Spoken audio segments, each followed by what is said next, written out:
الحمد لله الحمد لله وحده والصلاة والسلام على من لا نبي بعده ولا رسول بعده ولا رسالة بعده ولا معصوم بعده أما بعد أعوذ بالله من الشيطان الرجيم بسم الله الرحمن الرحيم يا أيها الذين آمنوا قوا أنفسكم وأهليكم نارا وقودها الناس والحجارة أعدت للكافرين وقال النبي صلى الله عليه وسلم كلكم راع وكلكم مسؤول عن رعيته او كما قال عليه الصلاة والتسلیم۔ میرے واجب الاحترام سامعین، آج کی ہماری اس نشست کا موضوع ہے تربیت اولاد اور ہماری ذمہ داری۔ تربیت اولاد اور ہماری ذمہ داری عموماً دیکھنے میں یہ آیا ہے کہ انسان اپنی ذات کی فکر کر لیتا ہے، اولاد کی فکر کر لیتا ہے، لیکن دنیا کے اعتبار سے، آخرت کے اعتبار سے نہیں۔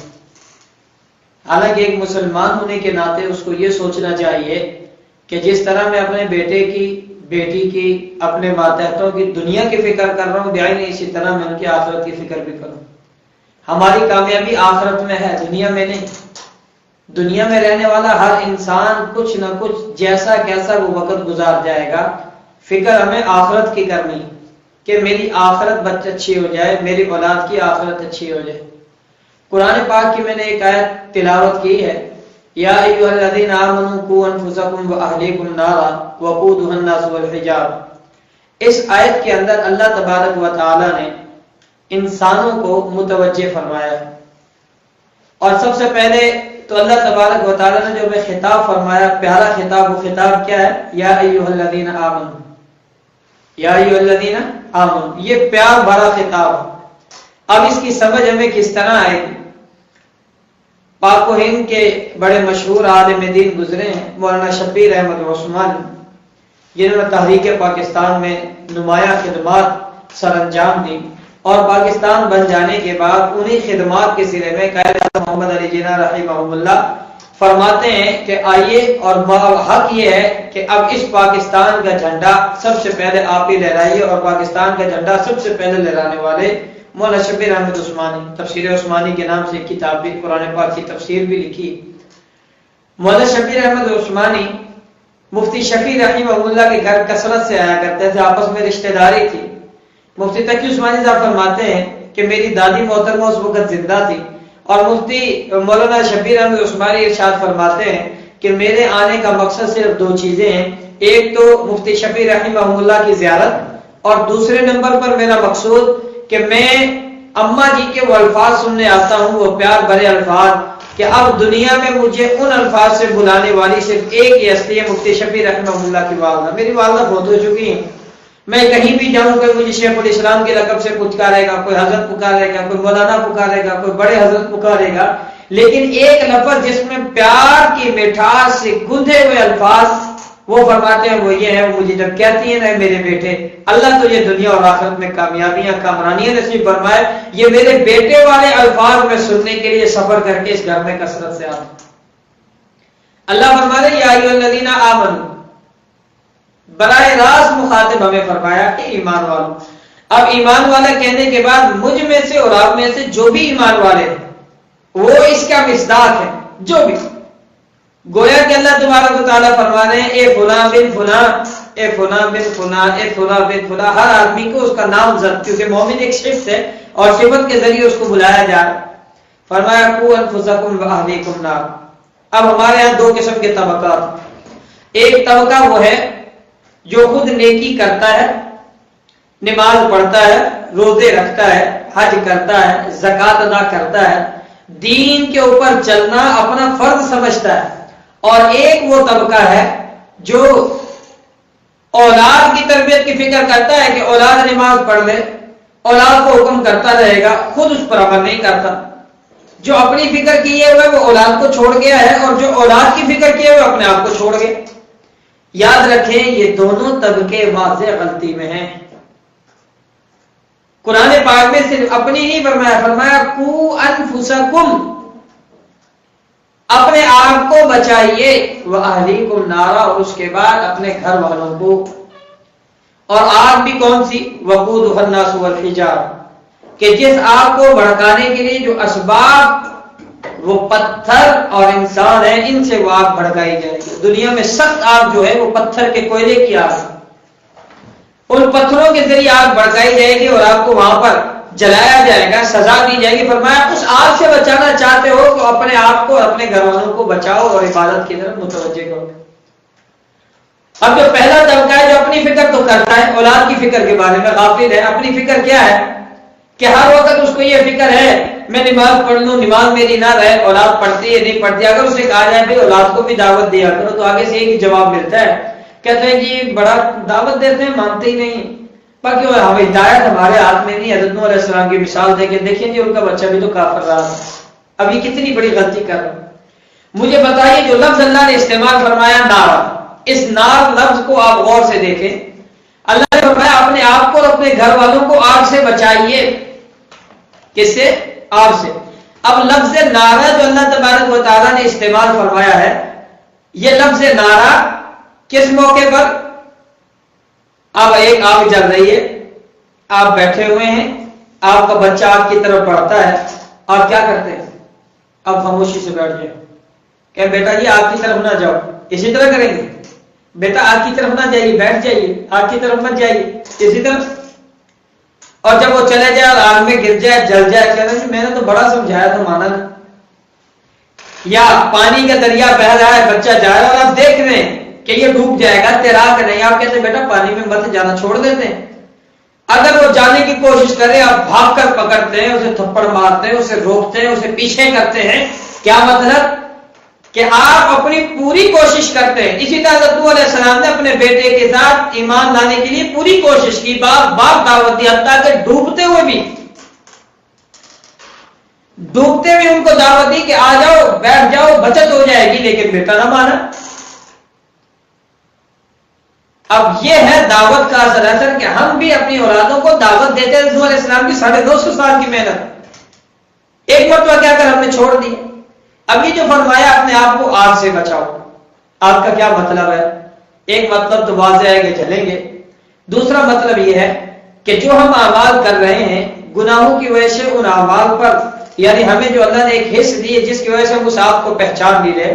اس کی مثال سمجھنے کے لیے آپ دیکھیں کہ اگر کمرے میں گیس بھر جائے، آگ نہیں ہے گیس بھر جائے، صرف ایک آگ تیلی دکھانے کی ضرورت ہے تو وہ آگ کا دھماکہ ہوگا اور آگ سے کئی لوگ اس سے نقصان ہوگا۔ یا آپ سلنڈر بھر لیتے ہیں، سلنڈر میں آپ کو نظر آ رہا ہے کہ بظاہر گیس ہے، ہوا ہے، لیکن وہ حقیقت میں آگے صرف ایک تیلی دکھانے کی ضرورت ہے۔ بیائی جو میں گناہ کے اعمال کر رہا ہوں، نیکیوں سے دور ہو رہا ہوں، یہ آگ ہیں، صرف آنکھ بند ہونے کی دیر ہے پھر اس آگ کی ہمیں حقیقت کا پتہ چلے۔ آج پتہ نہیں چلنا ہے، نہ آج ہمیں اس کا احساس ہونا ہے۔ احساس اس وقت ہوگا جب آنکھ بند ہو جائے گی، پھر پتہ چلے گا کہ آگ ہے کہ نہیں۔ تو میں نے کہا کہ ایک آدمی تو وہ ہے جو اپنے دین کی فکر کرتا ہے، اپنی اعمال کی فکر کرتا ہے، اصلاح کی فکر کرتا ہے، اولاد کی نہیں کرتا، یہ آدمی بھی خسارے میں۔ مفتی شفیع رحمہ اللہ نے ایک اور واقعہ ذکر فرمایا ہے کہ ایک شخص آیا اور آ کر کہنے لگا بزرگوں کی خدمت میں، حضرت بیٹا میرا جون سا ہے وہ ڈاکٹر بن گیا ہے، بڑے اچھے نمبروں سے پاس ہوا ہے، بڑا اس نے دین کی خدمت کی، بڑا وہ کام کر رہا ہے، پیسہ کما رہا ہے، یہ بس ایک تھوڑا سا بہترین ہو گیا۔ حضرت ہنس پڑے ہیں، کیا باب ہے، اور ایک لطیفہ سنایا کہ اصل بات یہ تھی کہ ایک آدمی ہٹا کٹا چلتا پھرتا دیکھتا تھا، سنتا تھا، جو اچانک موت آ گئی، لوگوں نے ڈاکٹر کو بلا لیا کہ ڈاکٹر صاحب آئیے چیک کیجیے۔ ڈاکٹر صاحب آگے ٹٹول رہے ہیں، سارا کچھ چیک کرنے کے بعد وہ کہتے ہیں کہ بھائی بات یہ ہے کہ آنکھ بھی ٹھیک ہے، کان بھی ٹھیک ہے، چلتا بھی ٹھیک تھا، سب کچھ تھا، سب کچھ ٹھیک ہے، تھوڑی سی جان نکل گئی، تھوڑی سی جان نکل گئی۔ آج وہی بات ہمارے ساتھ آ گئی کہ تھوڑا سا دین نہیں ہے بس۔ حالانکہ انسان کی اصل روح، اصل غذا وہ یہ نہیں کہ پیسہ کما لیا، بنگلہ بنا لیا، کار کوٹھی لے لی، اس کی تو اصل یہ ہے کہ اس کا ایمان بن جائے، آخرت بچ جائے اس کی۔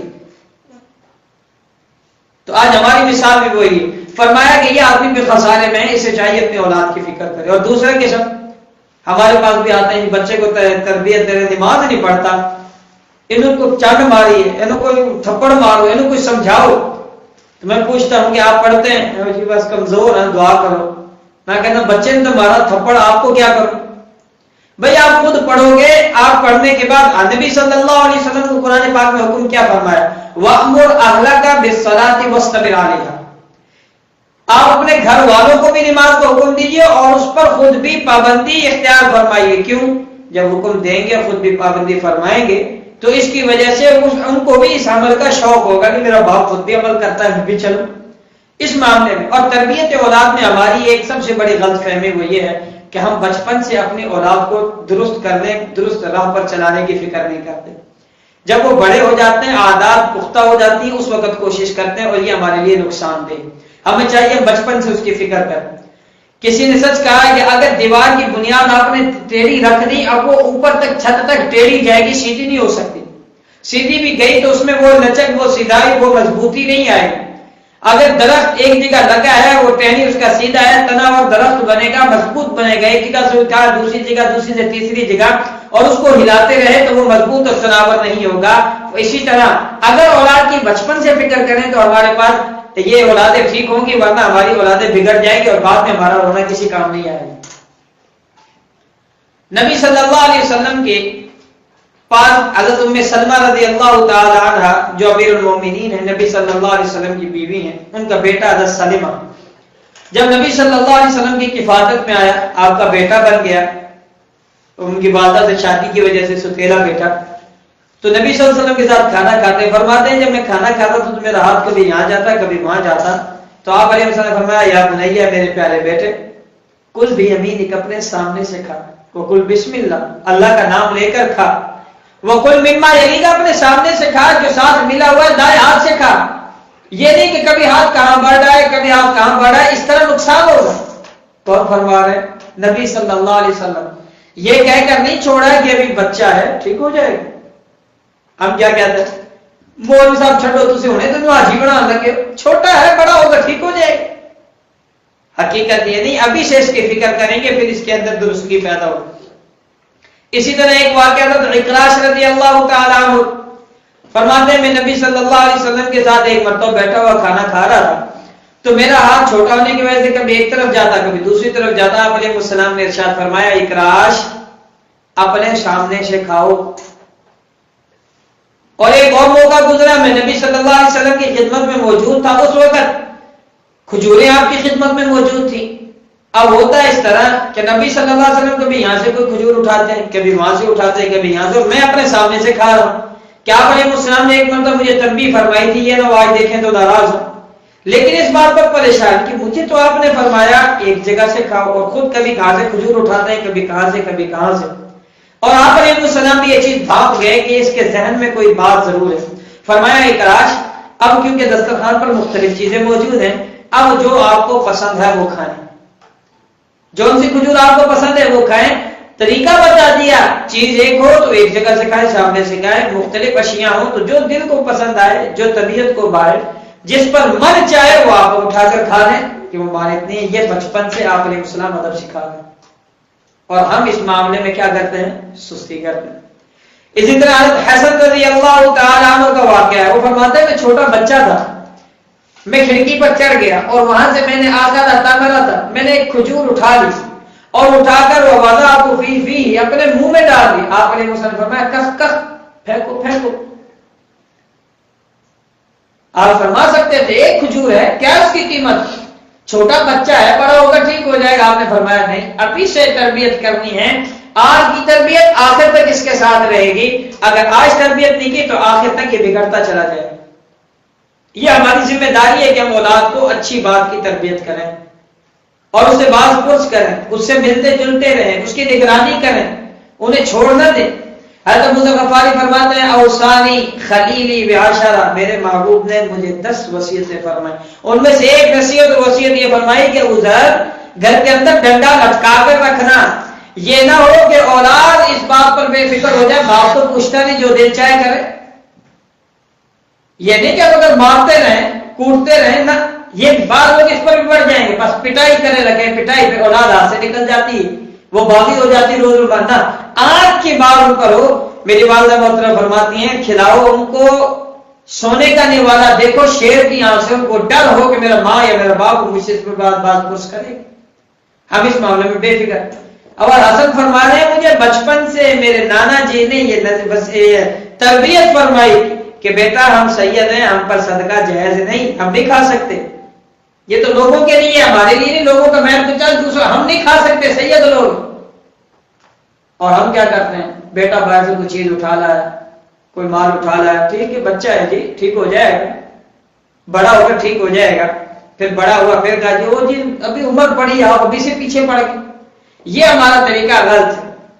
تو پہلا طبقہ تو وہ لوگ جو اپنی فکر کرتے اولاد کی فکر نہیں کرتے، یہ حضرات بھی غلطی پر ہیں۔ دوسرا طبقہ وہ جو اپنی فکر نہیں کرتے، اولاد کی فکر کرتے، ہر وقت کسی بزرگ کے پاس لے جائیں گے، کسی اللہ والے کے پاس لے جائیں گے، دعائیں کرواتے رہیں گے، سب کچھ کریں گے، خود نہیں قریب لگیں۔ تو ہمیں چاہیے کہ ہم اپنی بھی فکر کریں، اپنی اولاد کی بھی فکر کریں، اسی میں ہماری کامیابی۔ اور حدیث شریف میں آپ علیہ السلام نے ارشاد فرمایا کلکم راع وکلکم مسئول عن رعیتہ، کہ تم میں سے ہر ایک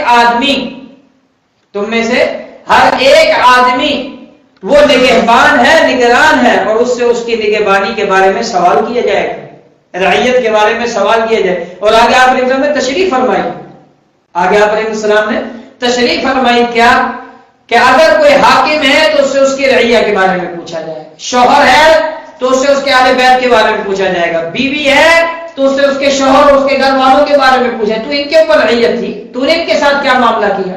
اور اگر کوئی آدمی کسی کا ملازم ہے تو اس سے ملازموں کے بارے میں سوال کیجیے۔ پھر آپ نے فرمایا کلکم راع وکلکم مسئول عن رعیتہ، تم میں سے ہر ایک نگہبان اور نگران ہے، اس سے اس کی رعایا کے بارے میں سوال کیا جائے گا، پوچھا جائے گا کہ آپ کو ہم نے دیا تھا، اپنی اولاد کی تربیت کی ہے کہ نہیں۔ اور یاد رکھنا اولاد کی اگر ہم تربیت کریں گے تو یہ ہمارے لیے صدقہ جاریہ ہو۔ فرمایا ابن آدم فوت ہو جاتا ہے لیکن 3 چیزیں اس کے لیے صدقہ جاریہ رہتی ہے، کوئی راستہ بنوا دیا، تعمیر کرا، اور ان میں سے ایک فرمایا ولد صالح یدعو لہ، ایک ان میں سے وہ ہے جو ان کے لیے دعائیں کرتا رہے گا، نیک اولاد جو اس کے لیے دعائیں کرتی رہے۔ اور اولاد دعائیں کب کرے گی؟ جب آپ انہیں اپنا حق سکھائیں گے، آپ انہیں دعائیں کرنے کا طریقہ سکھائیں گے۔ ہوتا تو یہ ہم مساجد میں لاتے نہیں، اہل اللہ کی خدمت میں لاتے نہیں، دین اسلام کی باتیں سننے کے لیے لاتے نہیں، اور یہ مولویاں دی گلاں، اور بچپن میں سے ہم ان کو دوسرے طریقے پر چلا دیتے۔ ہمیں چاہیے کہ ہم اس بات پر فکر کریں۔ اور نبی صلی اللہ علیہ وسلم نے اولاد کے بارے میں کیا ضابطہ فرمایا؟ فرمایا مروا اولادکم بالصلاۃ، اپنی اولاد کو حکم دو نماز کا۔ کس کا؟ نماز کا۔ جب وہ 7 سال کے ہو جائیں، حضرت اشرف علی تھانوی رحمہ اللہ ارشاد فرماتے اور سخت ناراض ہوتے تھے جو شخص 7 سال سے پہلے دین کے معاملے میں اولاد پر سختی کرتا تھا، کہ ہاں ان کو ماحول دیں، آپ انہیں بتائیں، اچھے برے کی تمیز سکھائیں، لیکن اس طرح نہ کریں۔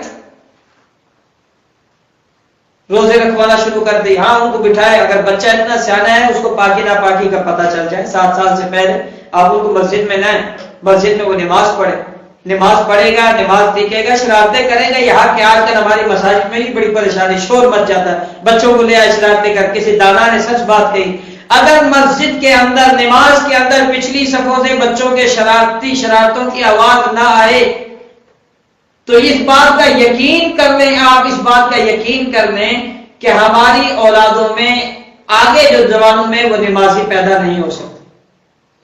آج یہی وجہ ہے کہ ہماری مساجد میں بوڑھوں کی تعداد زیادہ ہے، نوجوان نمازیوں کی تعداد بہت کم ہے، بہت کم ہے، آٹے میں نمک کے برابر۔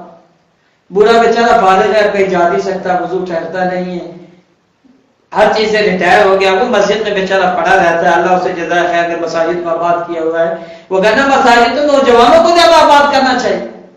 فرمایا آج قیامت کے دن عرش کا سایہ ملے گا اس نوجوان کو جس نے جوانی میں عبادت کی، اور اس دن کسی سایہ کی، اللہ کے عرش کے علاوہ کسی کا سایہ نہیں ہوگا، اس دن اسے سایہ مل رہا ہے، کیوں؟ جوانی کی عبادت کی وجہ سے۔ شیخ سعدی نے کیا فرمایا؟ بڑھاپے میں کئی لوگوں کو دیکھا وہ سجدہ کرنے کے خواہش مند تھے، سجدے پر قادر نہیں تھے۔ تو میرے دوستو یہ نہ کہیں کہ کل یا پرسوں، آج سے اپنی عبادت ڈالیں، اپنی بھی عادت ڈالیں اور اپنی اولادوں کی بھی فکر کریں، انہیں بھی تربیت کی طرف لے کر جائیں۔ اللہ تبارک و تعالی نے یہ ہمیں حکم دیا ہے، ہم اولادوں کی فکر کریں گے تب ہماری کامیابی ہے، یہ دین بدین چلتا جائے۔ اور فرمایا کہ اگر 10 سال کے ہو جائیں نماز نہ پڑھنے پر ان پر سختی کرو، پٹائی کرو، اور پٹائی کا بھی ضابطہ علماء نے ذکر کیا، غصے میں نہیں، غصے کے وقت اپنے آپ کو کنٹرول کر لیں، بعد میں مصنوعی غصہ پیدا کر کے اس کو 1-2 لگائے، اس کو احساس ہو کہ میں نے غلط کام کیا۔ اور فرمایا کہ جب وہ 10 سال کے ہو جائیں تو ان کے بستر جدا کر دو۔ اور آج عموماً ہماری پوری قوم اس المیہ میں مبتلا ہے، کو ایجوکیشن کے طور پر کہ ہم اکٹھا مخلوط تعلیم کے لیے آواز اٹھا رہے ہیں، اس کے فضائل بیان کر رہے ہیں، سب کچھ کر رہے ہیں۔ میرے نبی صلی اللہ علیہ وسلم سے ماہر نفسیات بھی کوئی نہیں، ماہر طبیعیات بھی کوئی نہیں، ماہر بچوں کی تعلیم کے بارے میں ماہر بھی کوئی نہیں نبی صلی اللہ علیہ وسلم کے سے علاوہ۔ اور آپ علیہ السلام کیا ارشاد فرما رہے ہیں، کیا حکم فرما رہے ہیں؟ 10 سال کا ہونے پر ان کے بستر جدا کر دو۔ بہن بھائی کے بارے میں، اور جو باہر ہماری بچیاں ہمارے بچے اکٹھے پڑھے ان کے بارے میں کہ ہمارا کیا خیال؟ تو ہمیں چاہیے کہ ہم اپنی اولادوں کے بارے میں فکر مند رہیں۔ اس پر مفید کتابیں موجود ہیں، علماء نے لکھی ہوئی ہیں، تربیت اولاد کی تربیت کیسی کریں، مختلف قسم کی، جس میں احادیث، اور اسی طرح ایک کتاب ہے جس کے بارے میں اولاد کے بارے میں 40 وصیتیں، بڑے بڑے علماء اولیاء صحابہ کرام کے اپنی اولاد کو جو نصیحتیں اور وصیتیں وہ اس میں درج کی گئیں۔ اس طرح کی جو مختلف کتابیں ہیں وہ لا کر گھر میں رکھی جائیں، اور عشاء کے بعد یا فجر کے بعد جب سارے گھر والے گھر میں موجود ہوں تو باپ یا بڑا ان کا جو ہے وہ ان میں 2 minute 3 minute 2.5 minute 5 minute 10 minute اکٹھے بیٹھ کر ان میں سے کوئی حدیث بیان کر دے، کوئی ادب بیان کر دے، کوئی سکھا دے ان کو۔ اس سے دین کا شوق بھی پیدا ہوگا، دین کی رغبت بھی پیدا ہوگی، اور ہماری اولادوں کی تربیت بھی صحیح نہج پر ہوگی، اور ایک مسلمان کی حیثیت سے ان کی شناخت ہوگی۔ دعا کریں کہ اللہ تبارک و تعالی ہمیں عمل کرنے کی توفیق نصیب فرمائے، اور اس فریضے سے بخوبی سر انجام دینے کی ہمیں توفیق نصیب فرمائے۔ وآخر دعوانا الحمدللہ رب العالمین۔